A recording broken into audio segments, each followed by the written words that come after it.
Whether it's basketball,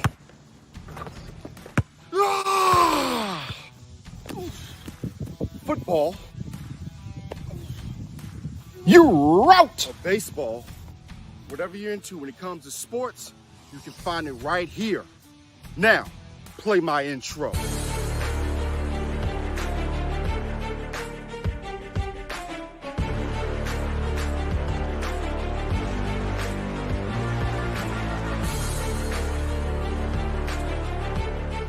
Now welcome to the Rob Johnson Sports Show, presented by Rob Johnson Media and the Legacy Maker Sports Network.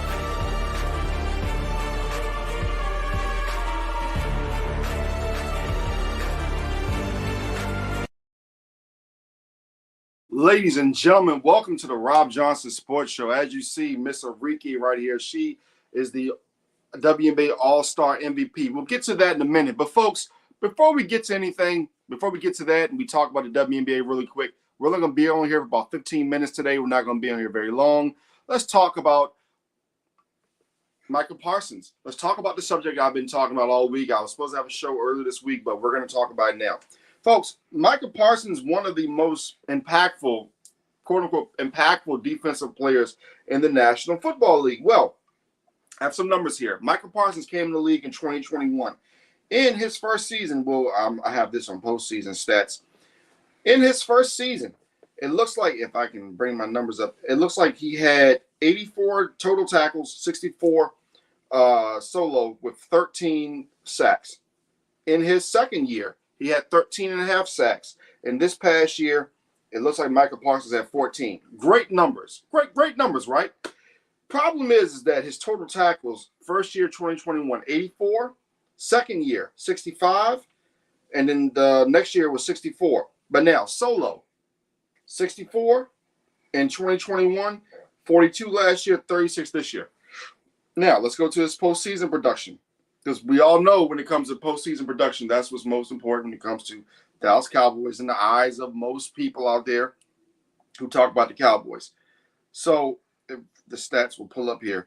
And my question to you guys before I get to the stats of his postseason play, what do you think about Micah Parsons? Do you think that he will get traded? If you look at some of the teams, if you look at what I did the other day when I talked about some of the teams that had the most cap space, teams like the Pittsburgh Steelers, teams like the Washington Commanders, teams like the Arizona Cardinals who have like $88 million in cap space. So you look at his postseason numbers. You look at 2021, the game against the San Francisco 49ers, I believe it was 23-17 they lost that game. He had 9 solo tackles. He's had 9 total tackles with 3 solo, 6 assisted with no sacks. So he played the run. He played the run decently. He played pretty good football, but he didn't get a sack.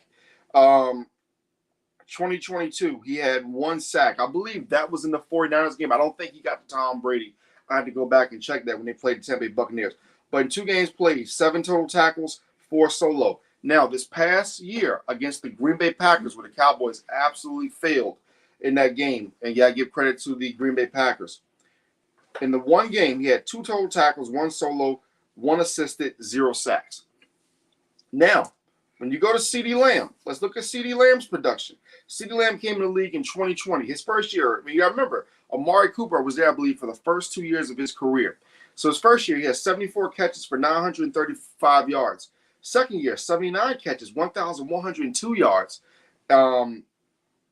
Third year, 107 catches, 1,359 yards. And then this past season, CeeDee Lamb had 135 catches for 1,749 yards with 12 touchdowns. By year, we go back to 2020, 5 touchdowns, 6 touchdowns, 9 touchdowns, and then 12 touchdowns caught from Dak Prescott. Now, let's go to Dak Prescott. Now, I know some people want to know about CeeDee Lamb's postseason. We can check those stats as well. But again, like we said, the most important thing is what is your production in the regular season and what can you bring in the postseason. I don't believe I have his postseason. Well, no, I do have his postseason stats from this past year. He had 9 receptions on 17 targets, 110 yards, and I do not believe he had a touchdown. But the bottom line is CeeDee Lamb shows up more than Micah Parsons. That's just the bottom line on that. You look at Dak since 2021.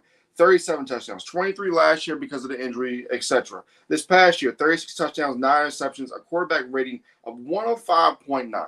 So, again, folks, I'm not saying that you trade Michael Parsons because he's a valuable piece. But if you're looking at all three of those pieces, who do you pay first? You pay Dak, you pay CD, because you understand that offense wins first. I love defense. Defense wins championships in my heart, and I was a defensive end.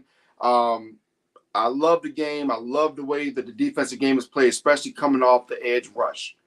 However, we are in an offensive game. This is an offensive league we're in. So you have to ask yourself, what would you trade for Michael Parsons? For me, it would be at least 2 first-round picks, maybe a first round, a couple of second-rounders. The Cowboys have to make a decision, have to make it soon, because they can't go into next offseason with everybody looking for a contract. In my opinion, the way I look at it, you take care of CeeDee Lamb first. Dak Prescott comes out, he has to win you at least 2 playoff games. He at least has to get you to an NFC title game. At minimum, an NFC championship game. If he gets to a Super Bowl, you got to pay him. The Cowboys are going to have $62 million in cap space next year. They're going to have more contracts off the books going into next year. You get CeeDee Lamb taken care of before that number continues to rise. Remember, guys, I think you have guys like Chase who are still looking for contracts soon. Tyreek Hill is going to want another contract soon. Those numbers are going to continue to escalate as these TV numbers get bigger. So that's my question, you guys. What do you do with Michael Parsons? Again, my top choices: Pittsburgh, Washington, and Arizona. Teams with a lot of cap space. And don't rule out the New England Patriots. Do not rule out the New England Patriots, as they are building something there. I don't know what Drake May is going to look like in New England. I do know that defense is still going to be tough. So if you could add a Michael Parsons to that New England Patriots defense, I think that could be like top 5, top 10 defense in the National Football League. They just have to get their offense together. Now, let's get to this young lady right here, ladies and gentlemen. Arike Ogunbowale. 34 points last night. She said, guess what, ladies and gentlemen? You left me off the USA basketball team, and I'm going to show you guys what I'm all about. Everybody was looking for Caitlin Clark. She only had 4 points, by the way. I'm going to get to Caitlin Clark in a second. She dominated, folks. 34 points, I believe, all 34 in the second half.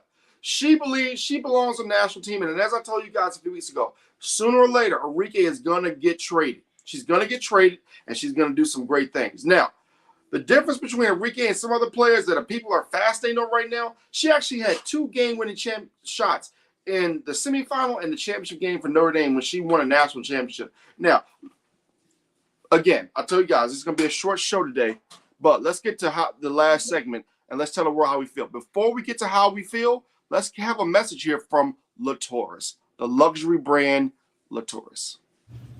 Hey guys, this is Robb Johnson from Robb Johnson Media. I just want to let you guys know Latourus, one of the best brands out there for activewear. No matter if you're hiking, running, playing golf, playing tennis, it doesn't matter what you're doing. When you have on this right here, ladies and gentlemen, trust me, you feel good and your performance will be great. Latourus, check it out today at latourus.com.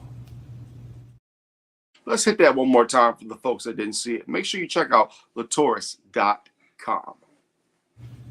Hey guys, this is Robb Johnson from Robb Johnson Media. I just want to let you guys know Latourus, one of the best brands out there for activewear. No matter if you're hiking, running, playing golf, playing tennis, it doesn't matter what you're doing. When you have on this right here, ladies and gentlemen, trust me, you feel good and your performance will be great. Latourus, check it out today at latourus.com. All right, ladies and gentlemen, let's get to the last segment. Tell the world how you feel. And remember, episode 66 tonight at 9 p.m., me and Larry Patterson. We got a stacked show for you guys.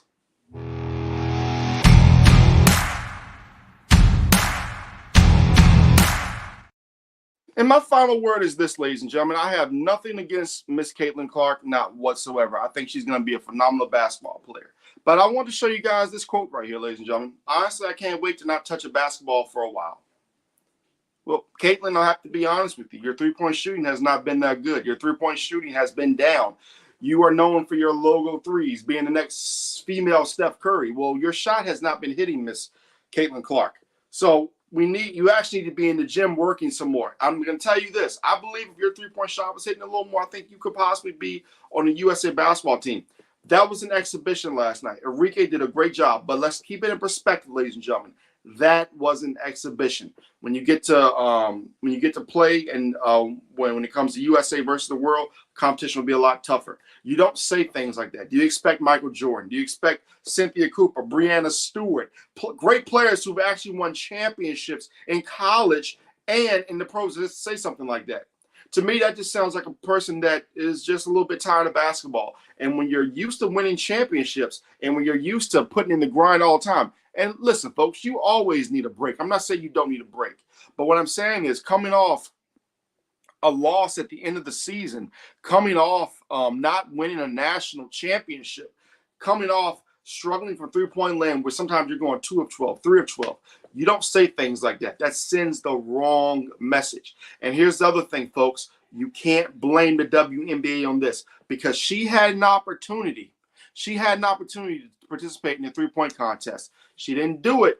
And I want you all to criticize her like you did LeBron. You said LeBron was afraid. Well, guess what? She was afraid too, because of the social media pressure.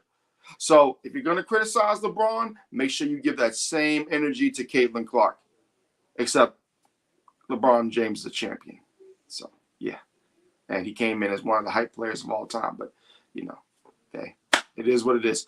I'll see you guys tonight for episode 66 of the Robb Johnson Sports Show. Have a good day.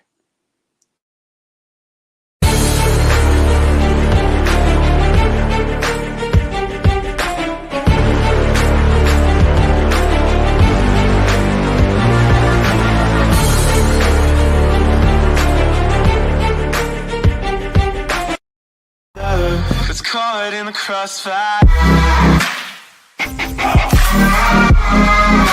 It's caught in the